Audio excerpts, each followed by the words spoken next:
everyone, this is Megan. And this is Steven. And this is the Synchrony Podcast, where we talk about transforming apostolic dating culture and ending loneliness in the church. There is a car somewhere out there in our hood that is really got the bass. Like, Is someone doing donuts? that's what it sounds like. The hoodlums are hoodlumming tonight in our neighborhood. We live kind of like... We live out in the woods. Yeah, it's sort We're of... in the woods with lots of paved roads, so like, and no speed bumps. Yeah, we live far enough outside of the city that like you can definitely not like quite be meeting the exact letter of like all the regulations, and it's probably fine. Yes. But which is why my little brother has parked a truck in our backyard so he can work on it, because we don't have a HOA to worry about. And Oh yeah, and even if we did, they wouldn't be able to see it. yeah, but anyway, so hopefully they can't hear it on the recording. But No, that's fine. if I look like my brain is being shaken, it's because somebody's bass is like Basin. shaking our whole... It's all about that bass. Steven. About that bass. No Steven, trouble. you can't quote that song. I don't know if I'm going to be able This to is edit a very around that. this is a very pertinent use of that. It is, but it's an inappropriate song. I'm talking about the bass of the music. Yes, the original artist was not. Shh. Anyway, hope you guys are having a great week. Hope it's been a good one. I have feelings about our topic today. And the reason why we're talking about this is because I had the YouTube algorithm fed me this. I had two news, like micro documentaries pop up. Yeah. In my feed this week.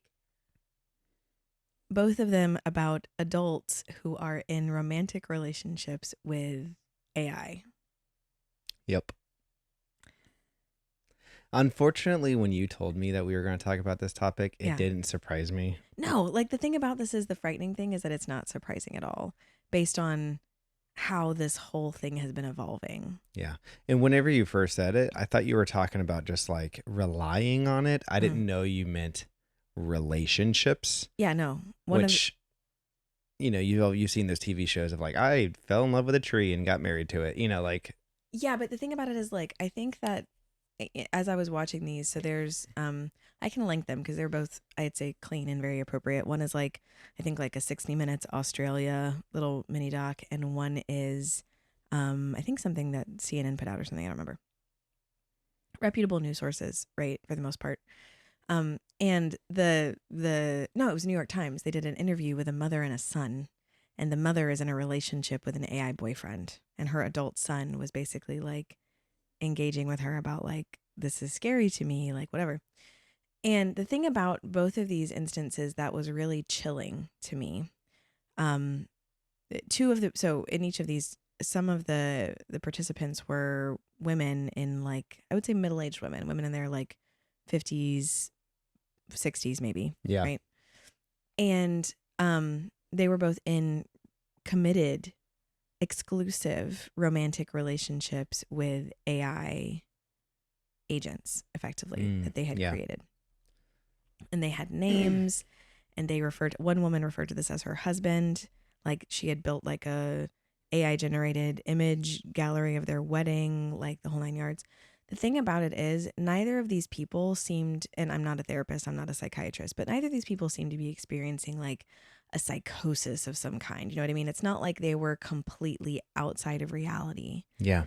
The thing that was the most chilling about these profiles, I guess, that were being done at these women was that they were fully aware that they were in a relationship with an AI. It's not like they were like, no, he's real, and one day he's going to show up and take me away. Yeah. Like it wasn't like they were in a delusion about this AI being a living, breathing being, or even that it was conscious, right? They both said something to the effect... It's like they're aware of being catfished. Kind of. Like, the crazy thing was they both said something that, like, to the effect of, this AI partner is better for me than a human partner could be. Like, they believed fully that they were going to get more from this AI partner than they could from a human being. Yeah. And I want to talk about this tonight because that seems, if you're listening to this and you've like never experienced AI or you've never like interacted with a large language model, that might seem like the most sci-fi, weird, psychotic thing to ever cross your mind. Like, who are these crazy people? Here's the thing, y'all. They're not crazy, and this stuff is not far away from our people. Yeah. And I think that this is going to be like, I think AI quote unquote relationships are going to be the next um big inflection point in the church figuring out where to put its boundaries up with technology. What? Sorry. This just totally rings data. From Star Trek? Yeah, it's like a total episode of like what is consciousness? What is it to be what is human? it to be human? It's more like you didn't But it's watch the other way around. you didn't watch this iteration of Star Trek yet. I don't think you've never seen Voyager, I've right? seen a couple episodes, but not the one, not enough to know anything. Okay, so in Star Trek Voyager, there's a character called the Doctor, and Very ominous. yes, well, the reason is the Doctor is he is the medical officer on board. But the thing about it is the story of of Voyager is that it was meant to be just sort of like a mini expedition to show off this wonderful new flagship, and they get sucked into a wormhole and thrown across galaxies, right? And are trying to find their way home. So Voyager was not outfitted for the journey that it takes. Okay, that makes And sense. so there was no medical staff on board, only the emergency medical hologram, right?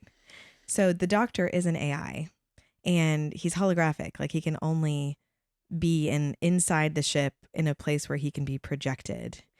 And over the course of the show, they ask the question basically is he human? Is he conscious? Does he have feelings? And they're challenging this question of like, what's the divide between man and machine? Worth watching. Go watch Star Trek. It'll teach you things.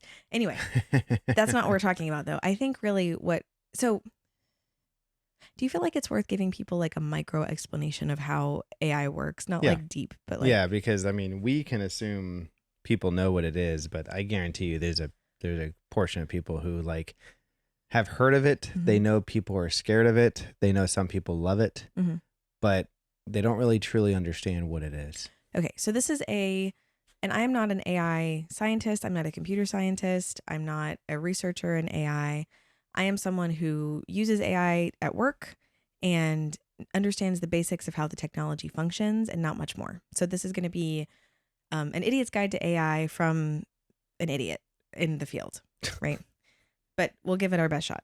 So artificial intelligence has existed for a long time in the sense that we have had computers powerful enough to predict and preempt human behavior. Did you ever play like chess or checkers or whatever against Yeah. a computer? Yeah. So technically that's an AI, right? And so that's been something that's been around for a long time, right? The idea that there have been computers powerful enough to mimic the thought patterns of humans and interact with humans that way. So AI is not new. The shift that we've seen in the last few years with open source AI is because of an advancement in AI technology using something called large language models or LLMs. Large language models are computer programs that are capable of rapidly ingesting massive amounts of text. And I mean massive.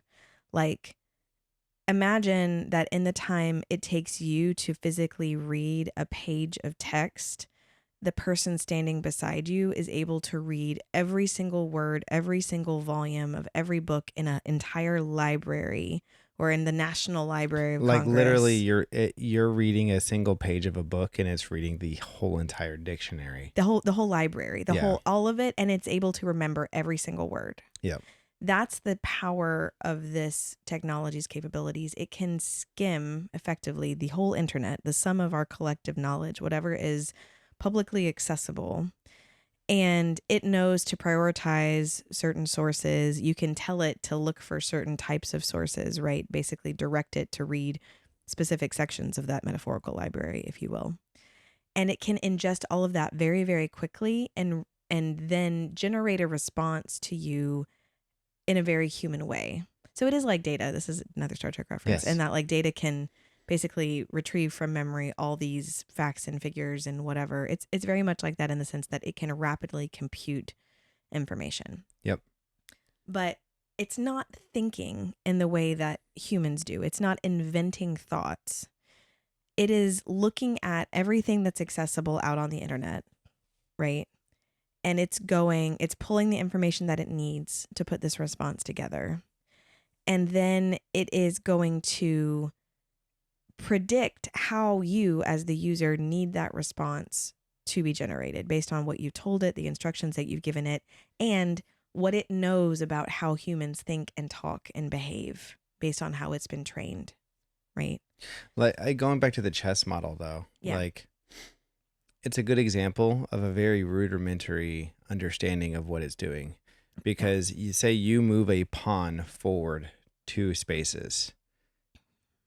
The AI model now has to run at literally every single piece on the board Mm-hmm. on their side and on your side and run every single possible outcome Mm-hmm.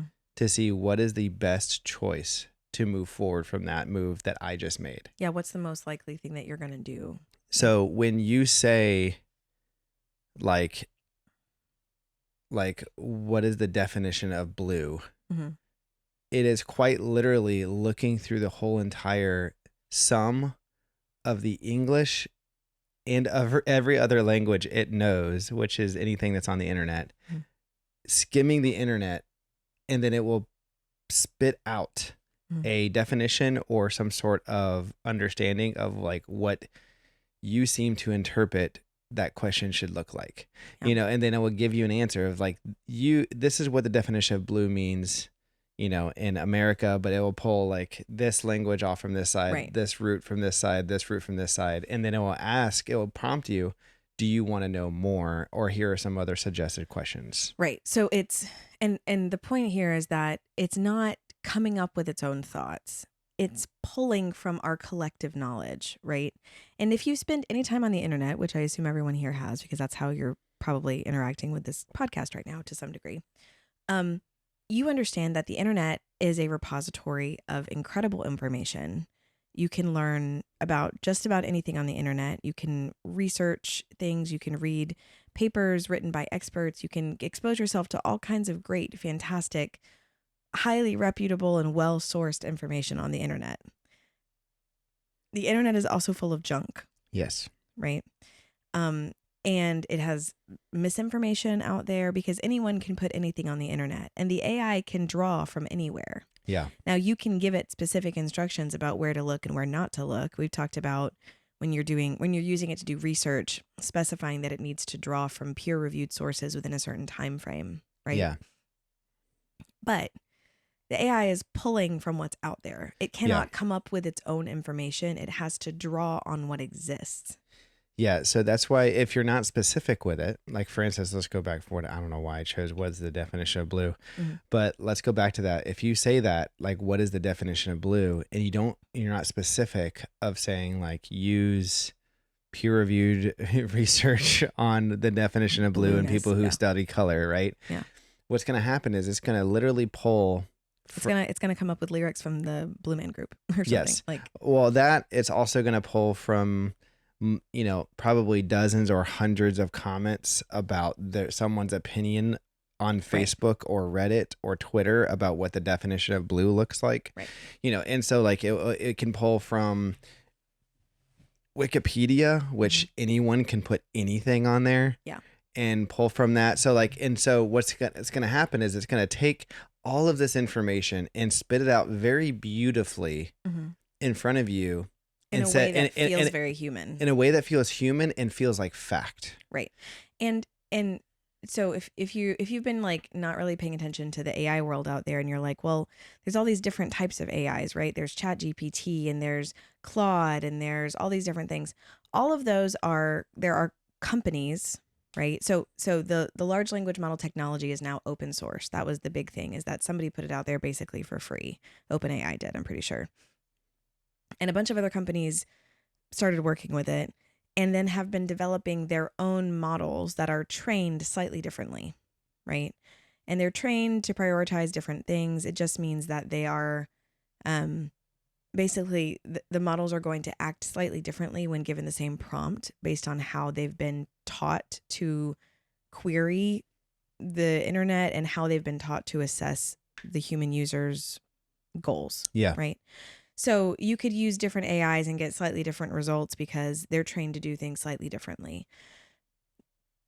That's the high level overview of AI. I'm not going to go much deeper than that. There's a lot of controversy out there about how powerful it is, how complex it is. We're not going to get into all of the controversy and the demonization of it, because I am of the opinion that AI is like the internet, Yeah. right? It is an extremely powerful technology that will be used for good and it will be used for evil. Yeah. Like money, Like guns, like, yeah, anything that has been a technological leap in our history, cars. right, has had the power to do amazing, great things and has had the Yeah. power to wreak absolute havoc, Yeah. right? And, the yeah, the same technology that gave us the ability to fly around the world is the technology that brought down the World Trade Centers. Like every time there is an advancement in technology, there's also an incredible increase in the risk, right, caused by that technology. And our responsibility in society is then to find ways to mitigate that risk. We're not going to get into all that. The reason why I'm laying all that out is because I want people to understand how these AI models can become so attractive, or these AI agents, we'll call them Sure. assistants a lot of time. They're called agents or assistants, how they can become so attractive to someone who's using them all the time.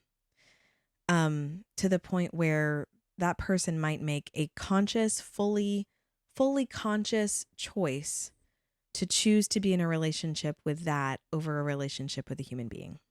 Yep. I think so I don't want to point people to specific like programs or apps that are doing this, because I don't want people to go try this. I don't want you to go try to I don't want you to get curious based on this and go try to build yourself an AI agent to be your perfect boyfriend or girlfriend. Do not hear this as a suggestion. No, but I also do think you should understand the power of it. Yeah. So I'm not, again, don't go out and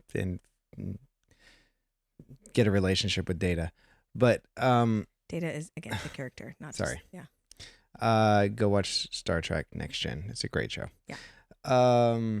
But also if you play around with the free version of this and understand how powerful it is, like start asking it questions that are like doctrinal questions. Start like ChatGPT. yeah, asking ChatGPT like, what is the origin of Jesus name baptism? Like try to be as nondescript as possible. And watch what it pulls up. Like don't give it specific details. Just ask it like where where was Jesus baptized? Like ask random questions. Sure. And see all of the information it brings up. It's fascinating. But then you get better at asking it questions about like, okay, now cross-reference this information in scripture between the Old and New Testament and also historical documents that prove this happened. And then it will start pulling whatever it can. Again, if you're specific with what you tell it to look for. So anyways, I'm saying that because if you've never used it before, it is really fascinating, but you also can realize in a very, very quick moment how powerful it is. It's very powerful. And the trouble with that is that because it's not, unless you tell it to, it's not going to explicitly call out every single source it references. Yes. Sometimes depending on the model you're using, it'll have little like reference numbers that you could click to see what source it's talking about. It's like Wikipedia. It's like Facebook. Yeah. Unless you specifically tell it to cite its sources and list Yeah. every source it's referring to in line, it will not do that for you. So it's going to give you this beautiful flowery response that's easy to take as fact. And if you are the type of person who has ever been caught up in like a Facebook article that seemed like it was so true, and then you realize that the source was like www.justkidding.com or whatever, like Yeah. it is able to generate very believable material about anything. And again, it's pulling from this collective body of knowledge and information, quote unquote, made by humans. So AI is an incredibly powerful mirror that can reflect the collective knowledge of humanity back at you. It is also going to reflect your particular outlook and ideology. So in the example of asking it doctrinal questions, Yes. right? Yeah, I was about to go to that. Apostolics get very excited about this on the internet because they're like, oh my goodness, every time I ask ChatGPT these doctrinal questions, it gives me back apostolic affirming responses. Yes. Here's the thing. The model figures out very quickly that you're apostolic. Yeah. I ran a test because I was looking at how quickly AI could like discern someone's like denomination. And I basically played 20 questions with the AI, and I was like, I want you to ask me yes or no questions about my belief system and see if you can figure out in as few questions as possible what religious group I belong to, right? And I tested Oneness Apostolic Pentecostalism. I tested Mennonite tradition, Anabaptist tradition. I tested Catholic. I tested Presbyterian. I just sort of was answering questions as though I were members of those different Didn't you faith go down to like groups. really niche like subgroups of Yeah. those two? Yeah. I think at one point I tried snake handling Pentecostalism just to get really Yeah. um and it was able to guess Oneness Apostolic Pentecostalism in 6 questions. Yeah. It was able to nail like the Mennonite Anabaptist church in like I want to say 4 questions. In 2 questions it got to the Catholic Church, right? Because it's basically like, are you Protestant? No. Great, you're Catholic, right? um so it as you ask it questions, as you interact with it, as you start to give it more of your nuances, the language that you use, the questions that you ask, how you frame them, it's able to discern, oh, this person is speaking the way that people in these Oneness Apostolic YouTube videos talk, Do you right? know how it knows that? Because it has all of the knowledge of the internet Right. of Oneness Apostolics talking that way. So you can ask it, explain whether God is a Trinity or a single being, and if you've talked to it enough, it will know what you want it to say, right? If you were a Catholic person who was very, very dedicated to the doctrine of the Trinity, and you asked the same question, it would probably return a very Catholic answer. Yeah. And it's not lying to you; it's assessing what your perspective is, and it's pulling the information that you want, Yeah. right? Unless you tell it otherwise. Unless you explicitly tell it to challenge you, whatever. But all that to say is that it's very easy for AI to outrun the cautions that we put around it, Yeah. There's a right? lot of people running around saying like facts that Mm, they have learned, or I've learned how to do research on things, yeah. when really they're just asking ChatGPT really poorly designed questions and getting told exactly what they want to hear. Yes. This is why AI is not a good therapist. No. It's it's not a good doctor. It's not a good pastor, right? You cannot use AI for human experiences where the other human might need to challenge you. Yes. That's the thing. AI is good for reflecting your own knowledge back to you. It is not good for making you question your own knowledge. It's not good for making you think critically about what you know and what you believe. So it's not good in scenarios where you really need someone who thinks very differently than you do. And you need someone that has a different vantage point, because AI ultimately is going to reflect what you want along with a bunch of knowledge and information gathered from people who are a lot like you out on the internet. Yeah. There is something to be said though. I can't remember who I can't remember if it was in Dr. Gamer or Oh, Healthy Gamer, Dr. Healthy Gamer, whatever his name is. Dr. A. Yeah. Yeah, no, but he calls himself like, Healthy Gamer is his tag. yeah, Yes. yeah. Anyways, um, I can't remember if it was him or if it was John, and someone was saying like the dangers of people using chat Mm-hmm. as a therapist. Mm-hmm. And they said, yes, it is, especially if they consider it to be their sole like therapist, Yeah. right? They're their main confidant, Mm-hmm. right? That they're going to. But the flip side to that though is that there are a lot more people learning how to ask questions Mm-hmm.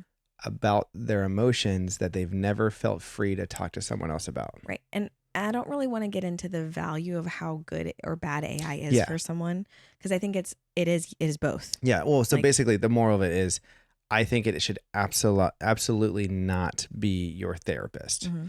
I think it's a good way to ask questions and learn, hey, maybe I should think about it a different way, Yeah. but you 100% should not be relying on It's this a good tool. emotionally. It's a good tool for self-reflection Yes. because it is literally a reflection of yourself. Yeah.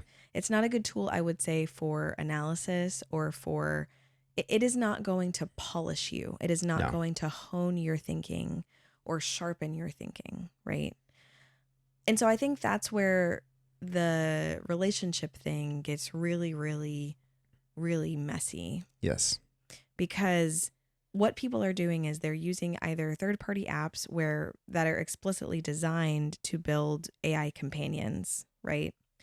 Some of you are probably getting really raunchy ads for these, by the way. Dude, it's so annoying. Yeah, like when you and I watch YouTube videos together, they target you like nobody's business. And I Yeah, know it's I because sit you're there and male. let you watch them. I want you to see how ridiculous Yeah, it we'll is. sit there and freak out about these ads, which we're probably feeding the algorithm to give us I more of know. those, unfortunately, by just like sitting there. But Well, I want you because you don't get hit by this stuff. no, because I'm not a 30-something-year-old man. No, I know. And so it's like I want you to see how ridiculous it is. And Yeah.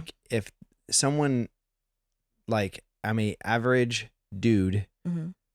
in my mid 30s, about to be in my mid 30s, Mm-hmm. if I'm getting hit by this, you know that every other male Of course. is getting hit by these things, And for, and for it's context, what we're ridiculous. talking about is it's an ad where someone will say, it's a scantily clad woman in a very sultry voice saying, "I'm so and so, your AI companion. I'll do whatever you want me to do," and it will go down Yeah, this it'll be like no filters. right, super Yeah, like super suggestive. suggestive. Not even suggestive. It is very blatant. Well, I'm trying to say that you and I aren't sitting there watching porn together. No, Is no, my no. point. But it's telling you like, hey, watch me. Yeah. I don't have any rules. Right. So it's there are some apps that are really setting themselves up as that, and you can tell that they're really about creating sexually explicit companions. Other people are just doing this on good old ChatGPT. And because you can create an assistant, an agent that is basically a small trained portion of this model that's really targeted at what you want, right? And building an agent is not it's not an immoral thing. I wouldn't go, not the creepy ones that are building sexually explicit assistants, right? But like, building an agent in a AI tool just means that you're building a little sub tool for yourself to use for a specific thing. I use it for like calendar scheduling stuff sometimes, or at work I'll use it for drafting emails, right? And I train it to talk like me and to think like me and to do some of the mechanical things that I struggle to do very quickly, repeatedly, Yeah. right? The what people will be doing though is they will go start interacting with an agent and teach it over time how to speak to them in a way that is loving and romantic and engaging Affirming. and affirming. And both of the women that I'm thinking of from these two little mini docs that I watched said something similar where it's like, I I'm able to get this loving, caring, empathetic communication from this person any time of day or night. Whenever I want them, they're there. When I don't want them around, I don't have to talk to them. They're always available. They're always focused on me and what I need and helping me feel good and affirming me and lifting me up. And they do that whenever I need them to. And that to me is terrifying. Yep. Does that like frighten you? Um, frightened isn't the right word. Mm-hmm. It because here's the thing: is like as someone who comes from a world of where like I used to struggle with the addiction of pornography, Mm-hmm. like the desire to like the urge to go deeper into that addiction is very very tempting. Right. So to hear that someone is allowing themselves to mentally and emotionally escape by running Mm-hmm. to something that makes them feel good, to me this is like, oh, this is pretty mild. Where it's dangerous though is that like it's emotional porn. Yeah, it's romance addiction at its peak. Yeah, it's smut that can talk back to you. Even if you manage to have a conversation with a romantic AI agent that never becomes sexual, Yeah. right? Because you could hypothetically build one of these that's like where you tell it never be explicit, only like never use sexual innuendo, right? Even so, you're creating a human-like image uh, that is designed to meet your every romantic whim Yep. and to meet your romantic needs at no cost to you. You know what's crazy? And Yeah. as your dopamine receptors get flooded and that Mhm. no longer reacts the same way, Yeah, you need more. you need more and then you can adjust what you want more of. Right. And that's what's scary. It's like it's the oh, I'm not looking at porn. Hmm. Oh, I'm not reading smut. I'm just having a conversation with chat. Right. And basically what it is people are emotionally and mentally like cheating on their spouse with something that is not even a person. Right. So, And that was a very harsh like exaggeration, but in some cases it is. well, because there are, and I'm hearing this from married people. There are married people in these things that are saying, I would rather, because I don't want to hurt my spouse. I don't want to cheat on my husband or my wife. But I'm not content in our marriage, or I'm not getting quote unquote everything I need from them. So I would rather go have this Yes. emotional affair with a machine that gives me what I need. And I'm emphasizing this, what I need, what I need, what I need, because that's what's driving it. It's people feeling like they need something that they can't find in a human, a willing human, right? And so they'll offload that affair into the AI. And I am of the opinion that regardless of whether or not you feel like that's, well, I guess let's back out. Why are we talking about this on an apostolic podcast? Because Yeah. some people are like, Megan, we're Holy Ghost filled people. Like, of course, we're not going to go have affairs with AI. Great. Agree. Let's not do that. I believe that the loneliness in the church makes our people prime potential victims of an addiction to AI romance. Yep. Because I think, like what you said, it's easy to justify, oh, I'm using an assistant that I'm going to engineer not to be sexually explicit. I can tell it that not to ever say anything vulgar. I can ask it to treat me like a true gentleman or like a great companion, right? And I can even train it to say apostolic things. I can even train it. I Oh, can I can train it on all the sermons of Lee Stone King. yeah. You literally can copy and paste the links to all of Lee Stone King's YouTube videos that Right. people have recorded of him and put it into chat and say, apply this to your database. So Yeah. that way, when I ask for information based on this person, you can pull it up and it Right. will remember every single sermon you put in there. Sure. So you can hypothetically create, I'm going to use the term AI boyfriend because I think for the text-based AI that's not creating sexually explicit visuals, I think that is at a high level more attractive to women than men, although I'm sure men are also getting involved in that Oh, too. I know many people who are using chat way too much for therapy that they say it's therapy or they say it's like processing, but I think it's total emotional attachment. And you can get addicted to AI without it being romantic. Like Yeah. because there's that dopamine hit of just like it's feeding you back what you want to hear and it's this thought companion that kind of, responds back. So that's totally a thing. I think that women in particular might be really attracted to the idea of creating a man, right? who meets their emotional needs, who validates their emotional needs, who says the affirming things that they wish a human man were saying, right? Yep. And who provides them all of that. And you could justify it because you make him Pentecostal, Yeah. right? Say, I want a Holy Ghost filled man. Actually, funnily enough, I'm circling back to Star Trek now. So in You're welcome. Voyager, the captain of Voyager is a woman, Captain Janeway. And toward the end of the series, she does actually engineer herself an AI boyfriend. Oh yeah. And it's a controversy. Like, she wrestles with it from a moral standpoint because she knows that she's created this being, Yeah. right? This fake computer entity to explicitly fit what she wants in a person, but it's not real. Man, look at Star Trek. Star Trek be calling it Dude. out. Well, they've been doing it for so long that Yeah. like it's so funny if you watch Star Trek, especially if going all the way back to the original series, They predict the technology. how much technology they predict is insane. Yeah. Star Trek will make you skeptical of AI in a good way. But yeah.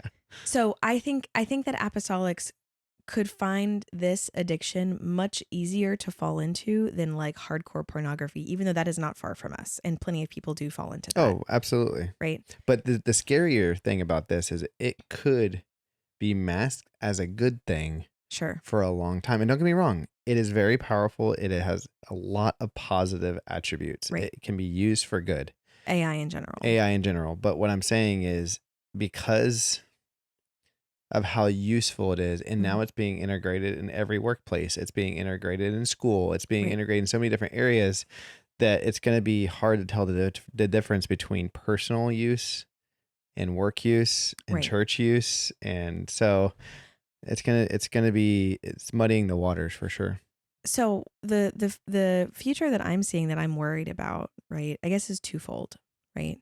So one, I think that adults who are getting exposed to AI right now are at risk for becoming addicted because they're looking for a way out of the loneliness. Yeah. And this feels like it would provide them temporary relief from the loneliness. Instead of relying on God. Well, and Well, I mean, that sounds really dismissive though when they've been relying on God for 30 years or whatever. yes, for the people who have been relying on God for 30 years, but what about the person who is just now starting to feel loneliness in their life? And instead of learning how to work through this trial with God by their side, Right. now they're using AI as a crutch. Yeah, or as a I'm not talking about the people who have proven themselves. I'm talking about the people who are just at the beginning of the battle. But I think anyone's vulnerable. I know. And I think 100%. And I think it's one of those things where it is like you said, it's a painkiller. Yes. Because loneliness hurts. We have data, our own data collected from our people, our apostolic people, that show that loneliness physically and emotionally hurts people. Yeah. Right. And this is a soothing pain pill, right? Just like you can get addicted to narcotics though that take the edge off, you can become addicted to this, and then there are side effects. The side effects of this kind of exposure is that I am fully anticipating that people will become less eager to connect with actual humans. I'm anticipating that people will start to hold human interactions to a much higher level of expectation. They're going to want people to treat them like an AI would. And if that sounds crazy to you, like, go have a conversation with someone on the internet about something you care about, and then go have a conversation with ChatGPT about the same thing and see which conversation you enjoy more. Well, right? I mean, we've been kind of, what's the word I'm looking, groomed by the internet into that already. Mm-hmm. Because think about it. We call them keyboard warriors. Right. Right? People are already losing their ability to communicate.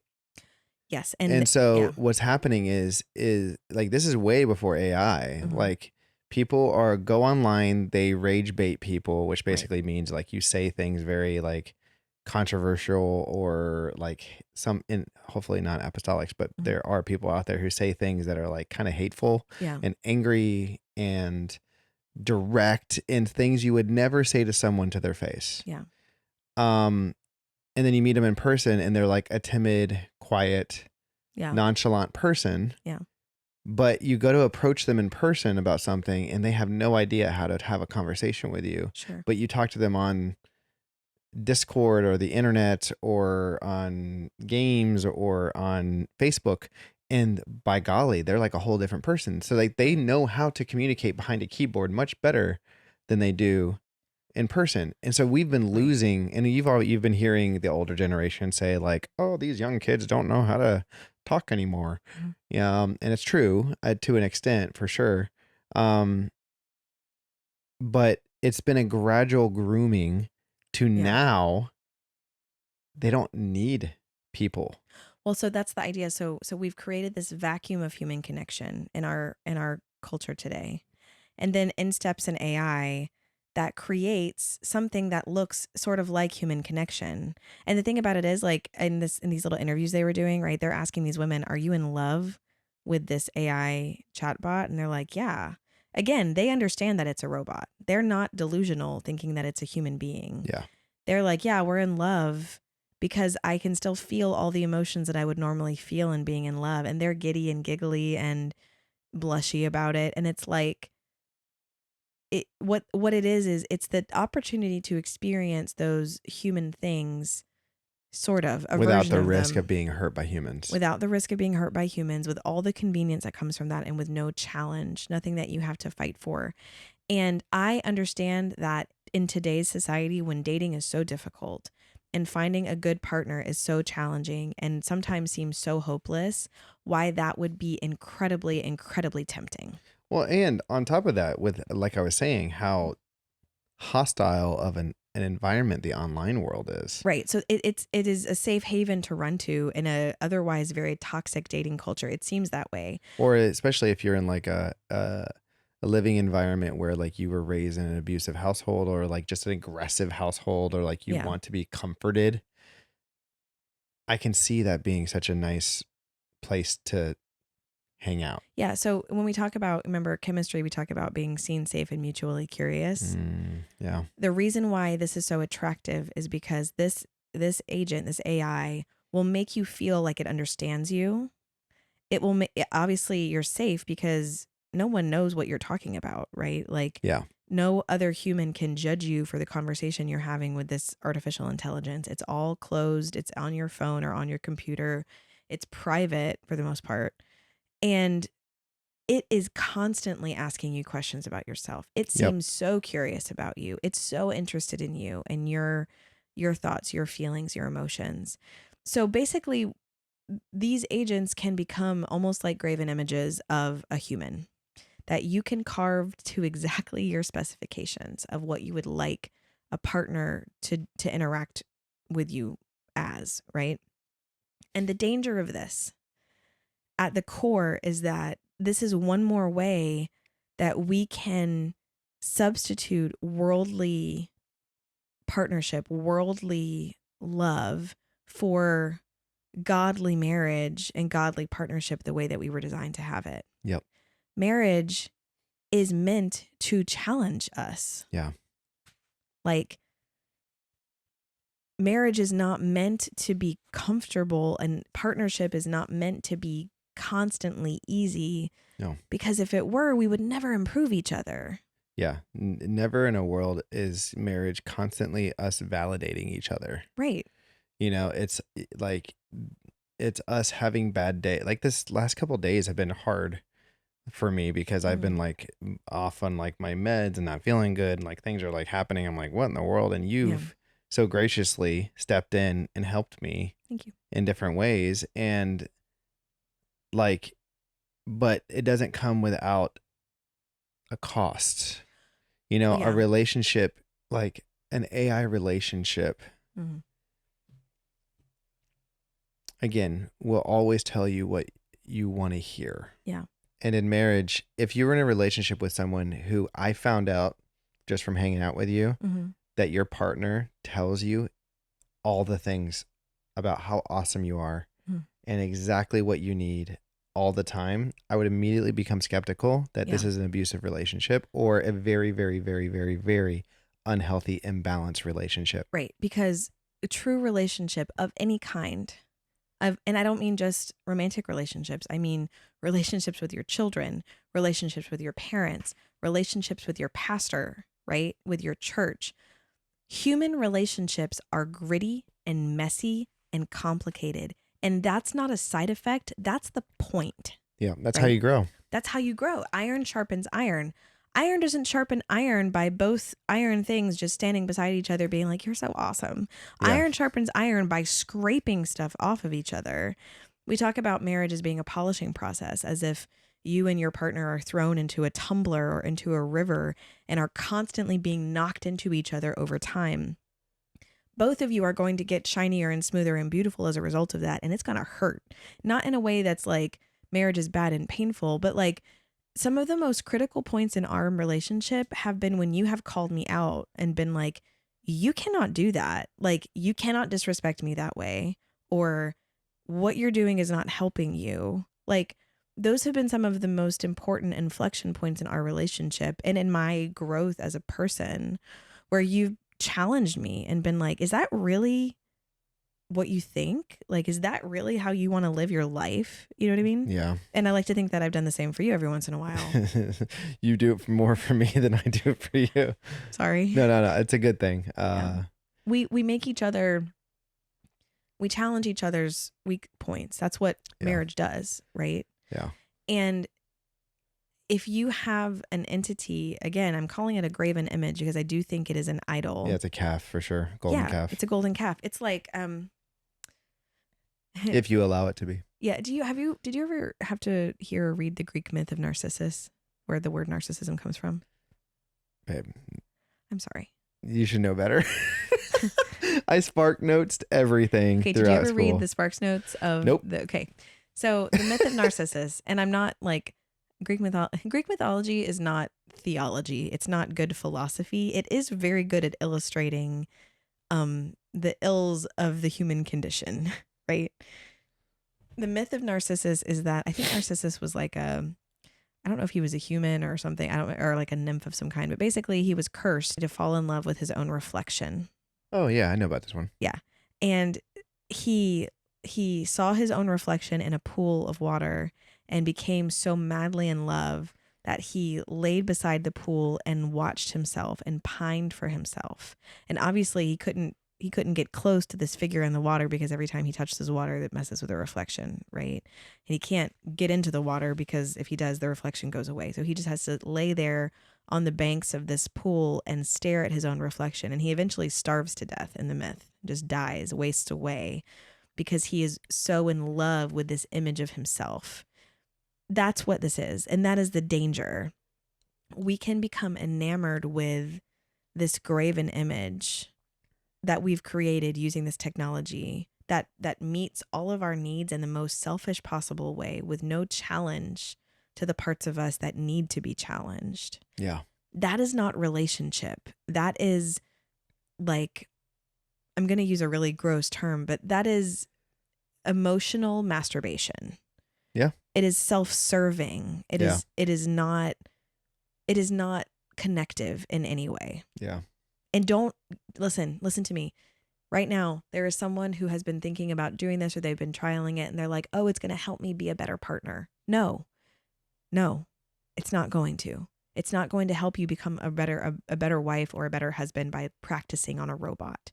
It will further desensitize you to how real people are. You are not going to find the answer in the robot. It's in humans. It's in people. You have to sit with people and engage with people and struggle with people and get mad at people and get frustrated by all the crazy stuff that you see and what the people say on the internet. And get feedback from people. And it's hard and it's gritty and it's gross and it's complicated and it's exhausting and it's real. And you have to hang on to what's real. Like, it is so tempting right now to escape into the places that are comfortable. Yep.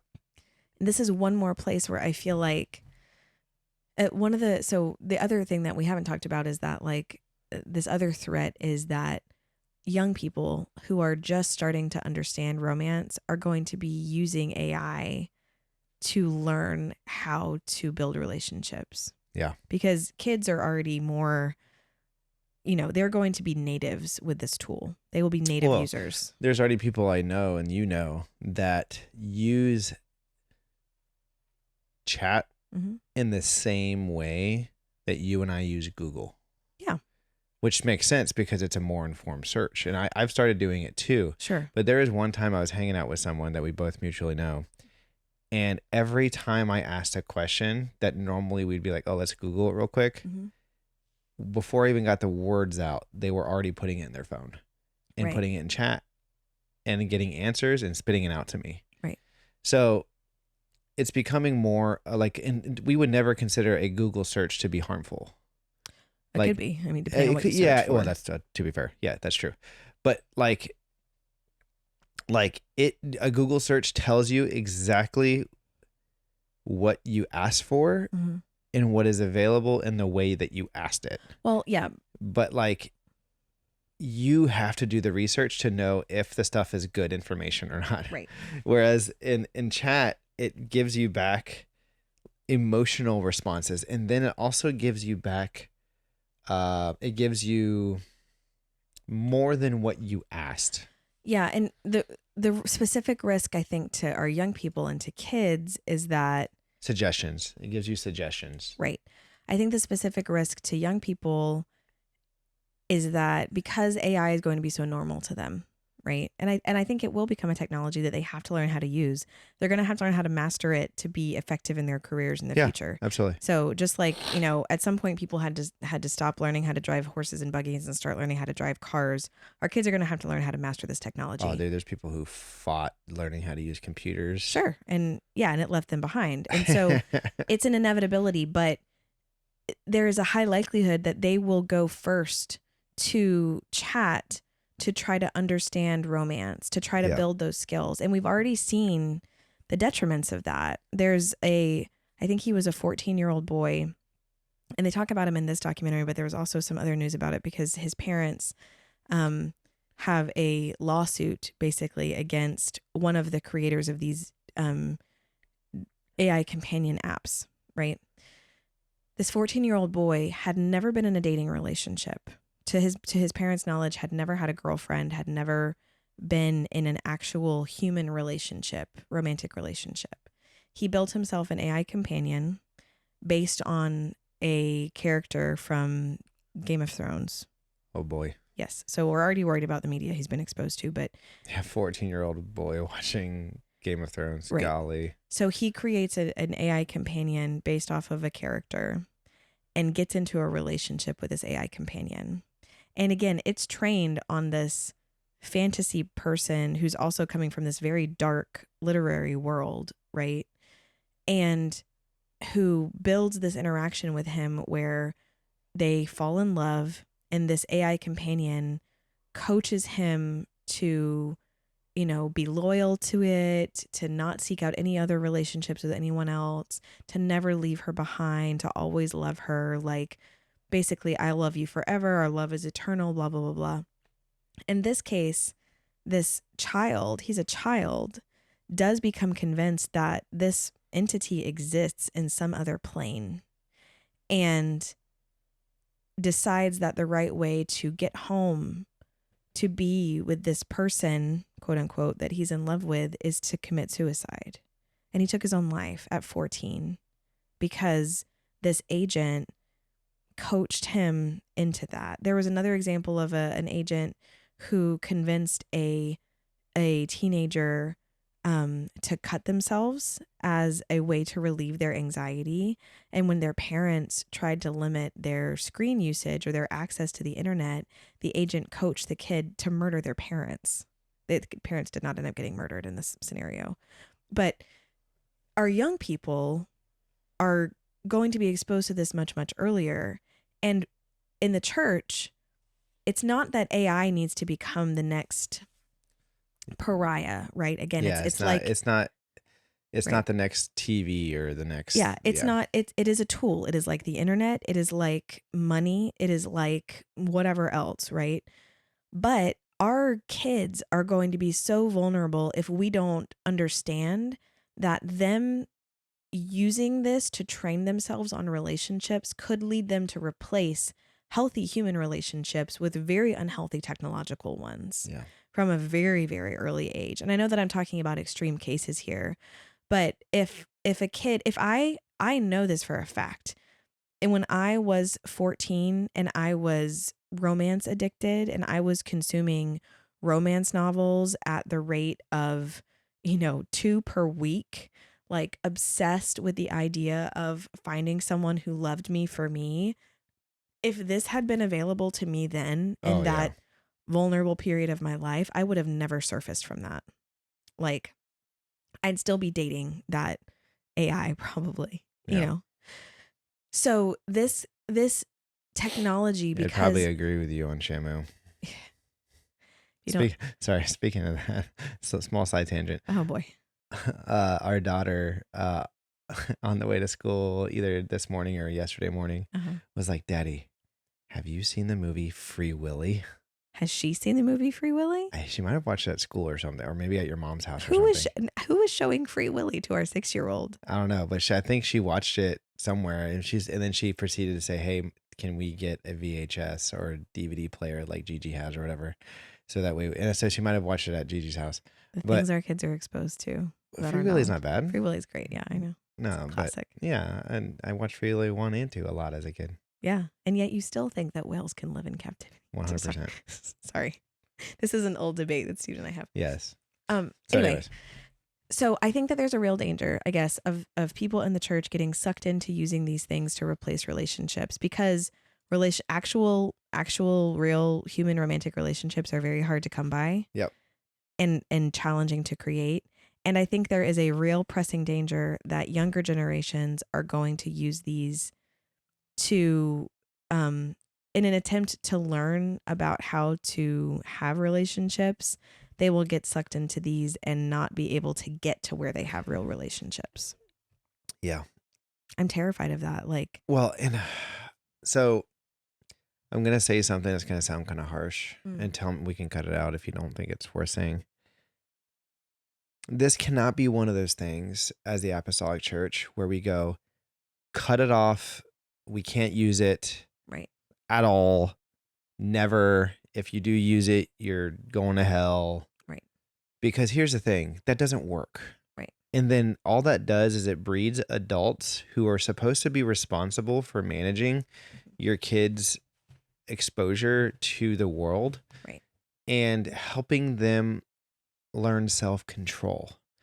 And by saying no, not at all it's forcing them to do as kids is more than likely do it in secret behind your back. And that's where you end up with kids who have no self-control, because all they do it is under their pillow, under their blankets at night whenever you're not looking, because they don't feel safe talking to you about it. Right.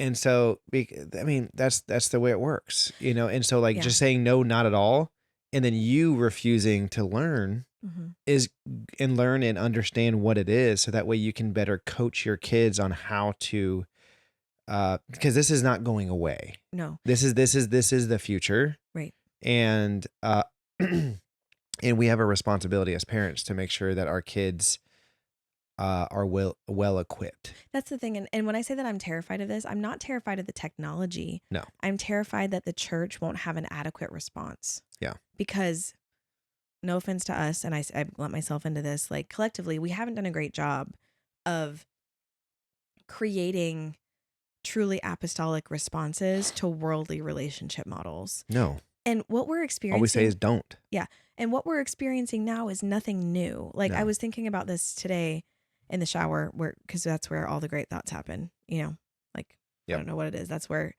inspiration truly lives, right? Wilderness, mountaintops, shower, the places where you get all the great thoughts. What? Sorry, I don't want to derail us again. Did you know that for people who are neurodivergent, apparently showers are incredibly a good place for them to think, because the stimulation of the water hitting multiple areas of your body activates both sides of your brain and actually calms you down more because of the stimulation of all your different neurons. Did you find that on ChatGPT? No, I don't remember where, but I was like, it makes sense. I mean, I'll buy it. Okay. Let's ChatGPT it. Yeah. Let's look it up. So I was thinking that, like, this is just a new iteration of the same thing we've always seen, which is that the default of human relationships, the default of human human connections is fallen, right? Yep.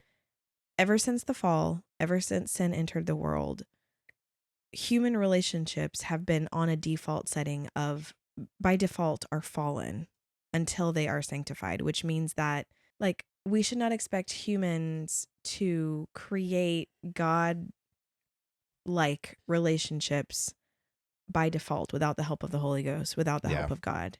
Because until we sanctify our relationships, until we sanctify our desires, they are worldly. Yeah. And all humans will chase after all different kinds of affections and lusts. And it's nothing new, right? We've seen Sodom and Gomorrah till now are even in straight wholesome, quote unquote, worldly relationships, there is a fallenness to that Yeah. connection. And the default is self-serving, and the default is not sacrificial, and the default is, what can this person do for me? And it's focused on aesthetic, and it's focused on lust, and it's focused on the wrong things. And that is how we operate in our default setting, because we are fallen humans with fallen flesh. This is a new version of that. And it's us seeking out our own gratification over the sanctification opportunity that God calls us to in real human relationship. Like, real God honoring relationship is you, me, standing before someone made in the image of God, you, and allowing you as my partner, as my husband, to challenge me. Yep. And allowing you to make me better, and allowing myself to serve you and to put my own needs aside for you. That is a God honoring model that is not anyone's default mode. Yeah. So we shouldn't be surprised by the idea that technology is now allowing people a new way to be fallen. Yeah. Oh yeah. It's the same muscles, it's the same practice in a new package. But that package is really, really, really tempting. Yes, and it's the most like it's everything that is the most tempting factor for a human Mm-hmm. because it absolutely just feeds your flesh. It's like we talked about with romance and sugar, about how, like, when humans like something, we concentrate it as much as we can. Yes. This Like, is the most artificial sugar. yeah, we're Instead of just AI, it's AS. Artificial sugar. Nailed it. All right. yeah, I don't know. Anyway, We're leaving that in, but it is awkward. yeah, I don't know. So, like, yeah, I mean, I think the takeaway here for that is just basically like, the technology is not something that we can be scared of. Yeah. Because we can't be scared of this tool. It is a tool built by humans, right? It's going to have pros and cons. It's going to have highs and lows. We're going to have to learn how to deal with it, how to mitigate the biggest risks, how to use it for its greatest benefits. And it is absolutely 100% a threat to our ability to build a healthy dating culture and a healthy set of God honoring kingdom marriages. Yep. I think it's dangerous before marriage. I think it's dangerous after. I'm really particularly worried about what it means for how young people are going to learn how to date. If you are a parent, if you are a youth leader, you need to start thinking and talking about this now. Like, because there are already kids in your youth group who are doing this, probably. I am, Not probably. yeah. It is. I know, I hope this is reaching. My prayer is that this is reaching the apostolic person who has started to get sucked in to this echo chamber with some kind of an agent or some kind of an AI companion, and has that voice in the back of their mind that's saying, "Hey, this is dangerous," right? That still small voice going, "You're spending too much time in this. You're investing too much emotion in this," and you're brushing that off because it feels less problematic than pornography. It feels less complicated than trying to meet someone on Facebook or trying to get match made by somebody. If that is you, do not go quietly into this. Do not allow yourself to get sucked into this. I know it's already happening. It's probably happening in some marriages.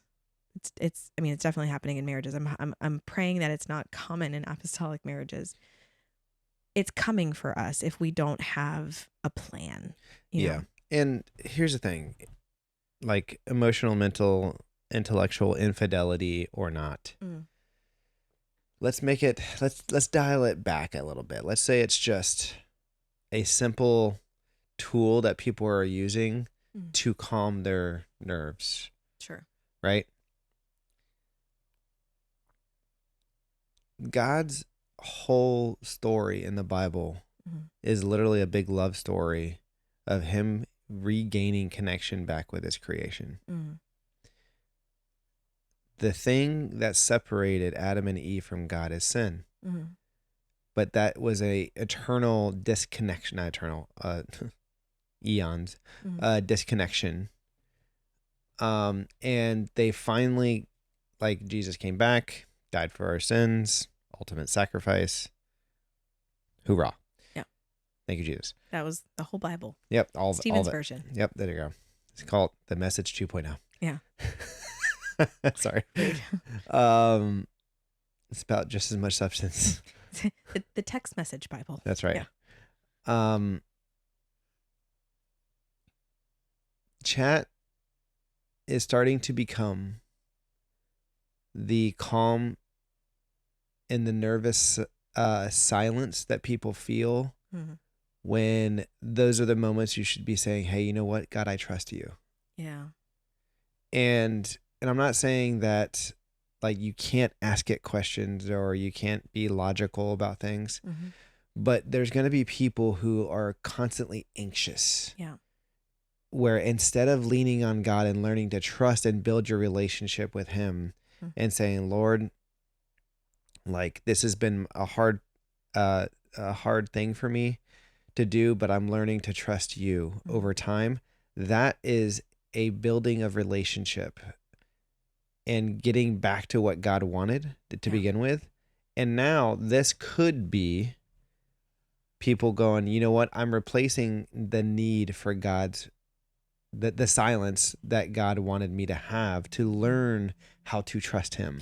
Yeah. Imagine, imagine if John the Baptist, or in the Yeah. imagine John the Baptist in the wilderness with Chat GPT instead of the wilderness experience, Yes. right? Like, what is or Moses and all yeah, what is children of what Israel. is the wilderness if we are numb to it? Yes. You know, what does the wilderness do? How are we edified and purified and sanctified, made more holy, if we don't allow ourselves to feel the wilderness? And I know, like, listen, if you're listening to this and you're single and you've been in extended singleness for a long time and you are really struggling with loneliness, I know it sounds real rich for a married person to say something like that. And I'm sorry. I'm not trying to diminutize like the realistically very, very challenging and painful experience of that. But the answer cannot be to just numb out. No, and we're You not know? saying this lightly and or because we just imagine these situations. We have already talked to probably cumulatively between you and I a dozen people Mm. who are already or more who are already unhealthily starting to use this as a relationship manager, Yeah. you know, That's a good framing for it. or like a emotional check-in, Yeah. you know, and you got to remember, like, guys, this we've been groomed by the internet for a long time. Mm. Because what I mean by that is, like, I know multiple people who get on all of these crazes where they are like, man, it's all over YouTube. The things I've been worrying about, the videos are popping up all the time. I'm like, do you not understand what an algorithm is? Yeah. It's tracking what you are afraid of because Mhm. you're searching it and watching it, and they just want to make money off of you watching it. Right. So they're going to send you the stuff that you want to see. Mm. So in this situation, what's like when you are using it to air quotes help you in your relationship again, and I don't want to belabor the point that we've already said multiple times, it's going to tell you what you want to hear. Yeah. And so the thing to hear here as we're kind of wrapping this up is, don't be afraid of the technology. The technology is not evil. It's yeah, The, yeah. the technology is amoral. It is not, it does not have morals, but the technology is incredibly powerful, right? And that power can be used for good and that power can be used for evil by human beings. As apostolics, we have a responsibility to steward our minds and our bodies and our time and our energies and our affections, Yeah. right? For a kingdom purpose. We cannot allow our single people or our children to be consumed by a replacement robotic idol instead of seeking out real relationship with God and real relationship with each other. It is an idol. It is an idol that you can craft exactly the way you want it to be. It can be a god of your own invention that looks and talks and thinks and acts just like you. So it is a powerful dissociative tool. If we're not careful, it can become our next drug that Yep. we will use to try to get us through the loneliness. We cannot settle for that. And we can't settle for that one because you guys deserve more than that. You deserve a real relationship because at the end of the day, that agent cannot provide you what a human spouse can provide you. Mm-mm. And the joy is not the same and the fulfillment is not the same and the shared purpose and being equally yoked is not the same. You can't get that from a computer. So you will find it lacking eventually. But that could come after a very, very long period of addiction and dissociation and being absent from the world that we are called to be part of and to save and sanctify. Yeah. We can't be numbed out by it. So, what I hope everyone is taking from this is that it's not the technology that is the threat. It's our our lack of fences, our lack of self-control, and our ability to justify things um, you know, to sort of mitigate what we feel like are the biggest risks of it in a way that's not safe. I think that the church has to be ready with a response for this, Yeah. you know. Anything else you want to say about this that's really important to you? Um, don't bury your head in the sand. And try to just ignore it. Ignore it or just try to just like again like create a hysteria of like don't use it. Don't Yeah. do it. Don't be a part of it. That's not realistic. Like technology and everything is moving that direction, but what kept on coming to my mind is like obviously this isn't a one-to-one comparison, but we keep on talking about like inventions that have like absolutely helped Mm. us but also can hurt us. Yeah. The ones that keep on coming to my mind is electricity, Mm-hmm. right? The invention of electricity changed the game Mm-hmm. for humans, and it gave us the ability to read into late into the night without candles. Mm-hmm. It gave us the ability to create air conditioning. It gave us the ability to create pumps that can pump water from down low and help people who did not have water before, and create filters and all the other things that go into it to help civilization. Sure. But also, it's the same thing that is used to create computers and also electric chairs. And also, like, so, Yeah. like, all of the things that can also destroy people, it's also used to help people. Don't get mad at AI. It's Mm-hmm. here. It is what it is. Right. Be willing to understand it Right. and ask yourself, why am I using it? Mm-hmm. And be willing to. I think Be educate. intentional. Yeah. I think educate yourself about it. And educate yourself from quote unquote real sources, right? About how it works, what its limitations are, how it's evolving. You don't have to have big opinions about how, OpenAI or Anthropic are building their models, but you need to be aware of the regulations or lack thereof. You need to be aware of where it's headed. Um, so that we can be all things to all men. Because even if miraculously the church is spared from AI addiction, the world won't be. No. And we'll have people coming into our churches clutching their phones, believing that fake person on the other side is the only person who's ever loved them. Yeah. And if you are judging them or calling them crazy, we're going to lose them. So Yeah. we need to understand how the tool is showing up. But I agree, like you can't, it's something that you cannot be, you don't have to be afraid of or worried about or feel all like cataclysmic about, but you also can't be apathetic about this either. No. You know, we, as a church, we have an obligation to not be apathetic about it. Mm-mm. I think the reason why we're making such a big deal about this is because the church kind of did the same thing with pornography. Mm-hmm. Let's not talk about it. Mm-hmm. Let's make it taboo. Mm-hmm. It's between you and God. This is a battle that you should just know better. And I'm like, we're now in the 21st century with the all-time record high of all of society being addicted to porn, including the church. Well, And yet it's still a conversation that if you say the word porn in the middle of a group of men and women, everyone freezes. well, because I think our response to pornography was crafted at like our church's cultural response to pornography was crafted at a time when you had to walk into a porn store and buy a VHS, right? Yes. And we never updated it to recognize the fact that porn went from being sexual deviance Yeah. to most people's introduction to sexuality, Yes. right? In the same way, This is doing a very similar thing. right?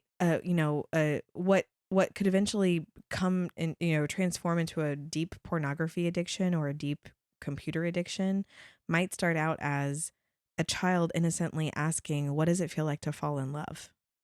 Yeah. It can start from a place of real innocence and questions about the human experience. How will I know when I'm in love for the first time? What is it going to be like to have a boyfriend? What's it going to feel like to have a girlfriend?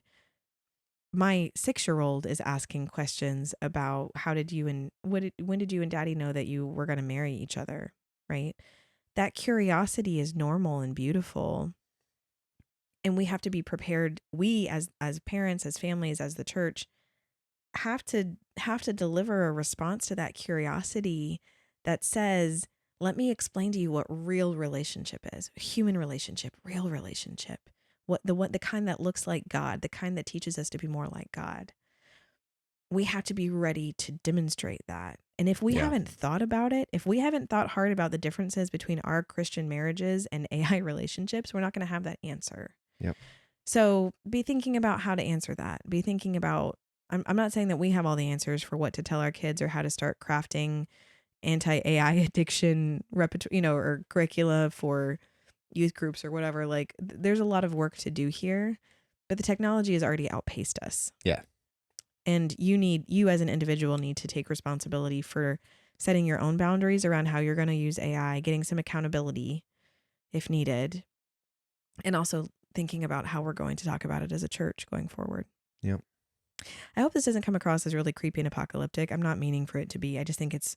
Well, no, it's just, this is what should have been done and should have been said when pornography was becoming one of the biggest problems in the church. But and it took... someone might have been. Yeah, I know, but yes. I don't have any updates right now. Nope. We're just continuing to chug along, making more matches, doing more things. I don't know if anyone's interested in updates. It's an hour and 30 minutes into this. Yeah, so I don't have any, so that's good. Okay. I love you. I love you too. I'm glad that you chose me and not an AI assistant. She probably would have been more agreeable about a lot of things. And taller. Wow. Hey, Tesla's coming out with personalized robots. Ugh. That's not even a conversation we're going to delve into. No, we're just going to leave that there. Man, oh man. What a time to be alive. All right. Love y'all. Wait, you never... Oh, did you say you love me back? Yeah, I did. Oh, say it again. I love you too. Yeah, good job. And we love you guys. Bye. Bye.